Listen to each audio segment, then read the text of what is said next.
Hello friends, welcome to our YouTube channel. जैसा कि आपने डिमांड की थी कि हमें रिवीजन के लिए एक वीडियो चाहिए, तो बिल्कुल रिवीजन के लिए आपको वीडियो मिल जाएगी। चलिए जी शुरू करते हैं। जीटी मेथड को पूरा एक निचोड़ करते हैं इसी वीडियो के अंदर। सबसे पहले जीटी मेथड से शुरू करेंगे। जीटी मेथड को हम क्या बोलते हैं? ग्रामर कम ट्रांसलेशन मेथड। इसके और क्या नाम है उसको भी देख लीजिए। इसको हम क्लासिकल मेथड भी बोलते हैं, इसको हम ओल्डेस्ट मेथड भी बोलते हैं और इसको हम अननेचुरल मेथड भी बोलते हैं। अच्छा, इसका तो ये तो नाम थे इसकी ओरिजिन कब था, स्टार्टिंग कब हुई? इसकी ओरिजिन थी हमारी 15 से 16th सेंचुरी के अंदर। ये ओरिजिन मतलब कब बनकर आया। सबसे ओल्डेस्ट है ना, इसका नाम भी तो ओल्डेस्ट मेथड है। तो कब बना? ये 15 से 16th सेंचुरी के अंदर बना। उसके बाद में इसके अंदर हमने क्या समझना है, इसके जो सपोर्टर्स थे, सपोर्टर्स कौन थे? कार्ल प्लोट्स थे, जोहान मेडिंगर थे, जोहान सिडेन थे। देखो ये सब मैंने पहले इसलिए लिख दिया है ताकि आपका टाइम ना खराब हो, लिखने की जरूरत ना पड़े, यहाँ पे लिखा हुआ पहले से मिल जाए। चलिए बात करेंगे इसके सपोर्टर्स की। तो सपोर्टर्स कौन थे इसके? Karl Plotz, Johann Medinger, Johann Siden. अगर आपने लिखना हो तो यहाँ पे लिखा हुआ है,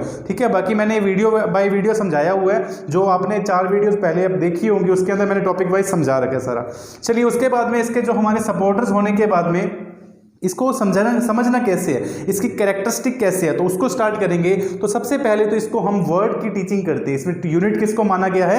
वर्ड को माना गया है। यहां पर एक बात याद रखनी है कि सेंटेंस को यूनिट नहीं माना है। सेंटेंस का मतलब होता है पूरी सेंटेंस की हिंदी करके बताना, नहीं, एक एक वर्ड की हिंदी बताना, क्योंकि हम क्या कर रहे हैं? ट्रांसलेशन कर रहे हैं। इसको हम ट्रांसलेशन मेथड इसीलिए तो कहते हैं, ठीक है। उसके बाद में हमारी मदर टंग को क्या दी गई है? इसमें बहुत ज्यादा प्रेफरेंस दी गई है, बिल्कुल निचोड़ मार के दिया गया कि आप हिंदी को यूज करके इंग्लिश सीखिए, कोई दिक्कत नहीं है। हमारे को भी स्कूलों में यही सिखाया गया था। उसके बाद में मदर टंग को प्रेफरेंस दे दी और इंग्लिश को क्या माना गया है? टारगेट लैंग्वेज माना गया है। बेसिकली इंग्लिश हमारी क्या है? सेकंड लैंग्वेज है, और इंग्लिश को इसमें क्या माना गया है? टारगेट लैंग्वेज माना गया है। यानी एक टारगेट फिक्स किया है कि हमने इंग्लिश सीखनी। इस तरीके से आप याद कर सकते हो। उसके बाद में इस मेथड के अंदर आपको ये ध्यान रखना है कि जो हमारी प्रेफरेंस रहती है वो सेकेंडरी स्किल्स के ऊपर रहती है। सेकेंडरी स्किल्स कौन कौन सी होती है? देखिए, रीडिंग और राइटिंग, ये होती है हमारी सेकेंडरी स्किल्स। तो इसके ऊपर क्या रहती है? बहुत ज़्यादा प्रेफरेंस रहती है। और लिसनिंग और स्पीकिंग क्या रहती है? हमारी प्राइमरी स्किल्स रहती है। इन दोनों स्किल्स के ऊपर ज़्यादा ध्यान नहीं दिया जाता। उसके बाद में आपको ये याद रखना है कि इसके अंदर हमें करना क्या होता है, ग्रामर किस तरह पढ़ाई जाती है। पहली बात तो ग्रामर को क्या माना गया है? सोल माना गया है। सोल मतलब आत्मा। तो यहाँ पर आप देख सकते हो ग्रामर इज सोल। सोल का मतलब होता है आत्मा। ग्रामर को आत्मा कहा गया है। अच्छा, ग्रामर को तो आत्मा कह दिया, ग्रामर को पढ़ाना कैसे है? पढ़ाने का तरीका क्या है? बच्चों को ग्रामर किस तरह से पढ़ाई जाती है? तो बच्चों को ग्रामर इस तरीके से पढ़ाई जाती है कि डिडक्टिवली।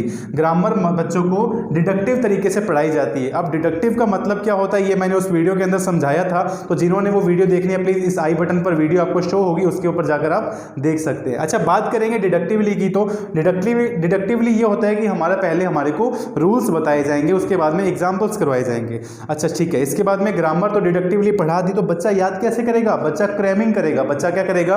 क्रैमिंग करेगा। तो आपने क्या किया? क्रैमिंग के ऊपर पूरा फोकस दिया। ओरल एक्टिविटी तो है नहीं, बच्चे को लिसनिंग करवानी नहीं है, बच्चे को स्पीकिंग करवानी नहीं है, तो ध्यान कहां पर है? ध्यान तो सारा फिर कहां रह जाएगा? क्रैमिंग के ऊपर। रटने के ऊपर टाइम चला जाएगा, है ना, तो रटने के ऊपर काम हो जाएगा। उसके बाद में आपको यह बात याद रखनी है कि इसके अंदर learning a language proper order जो होता है LSRW का, उसको फॉलो नहीं किया जाता। कोई भी लैंग्वेज को सीखना है तो आपने एक ऑर्डर सीखना होता है। पहले आप लिसनिंग सीखते हो, फिर स्पीकिंग सीखते हो, फिर रीडिंग एंड देन राइटिंग। इसमें वो ऑर्डर को फॉलो नहीं किया जाता है, तो लिसनिंग और स्पीकिंग को तो गोली मारवा दी है, लिसनिंग और स्पीकिंग को तो साइड कर दिया है, सिंपल सी बात है। तो ध्यान कहां पे गया? रीडिंग और राइटिंग के ऊपर। तो proper order of learning a language is not followed. उसके बाद में ध्यान रखने वाली बात यह है कि इसके अंदर हमारे को टीचिंग एड्स की जरूरत नहीं पड़ती।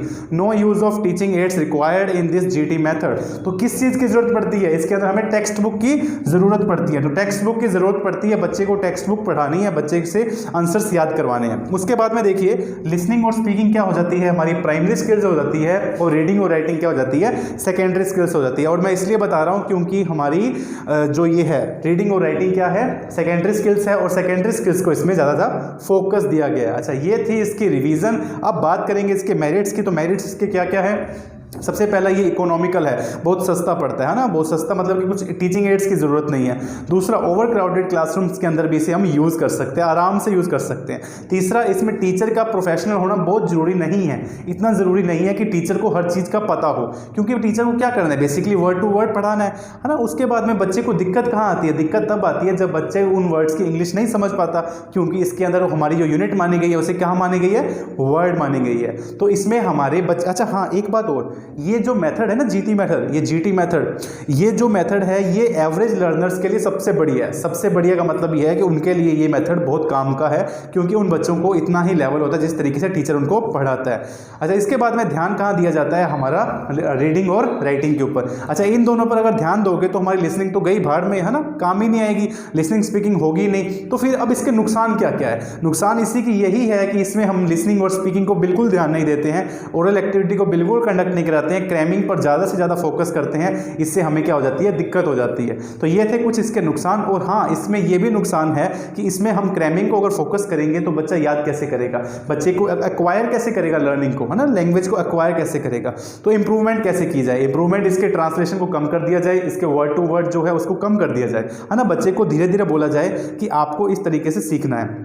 ये थे कुछ इसके इंप्रूवमेंट्स। और हाँ, क्लासरूम का जो साइज है उसमें बच्चों को साइज भी कम कर देना चाहिए, यानी ज़्यादा बच्चों को एक साथ नहीं पढ़ाया जाना चाहिए, कुछ कुछ बच्चों को एक साथ बिठा के पढ़ाया जाना चाहिए। तो ये थे इसके कुछ इंप्रूवमेंट्स। देखो, मैंने बहुत कोशिश की इस वीडियो के अंदर सारी चीज़ें बताने की, बट अगर आपको डिटेल में पढ़ना है, हर चीज़ को बारीकी से समझना है, तो प्लीज़ ये आई बटन पर आपको काफ़ी सारी वीडियोस शो होंगी, आप इस पर जाइए और इसके अंदर प्लेलिस्ट बनी हुई है जीटी मेथड की, 5-6 वीडियोस पोस्ट की गई हैं, उसमें वर्ड बाय वर्ड एक एक वीडियो को समझे।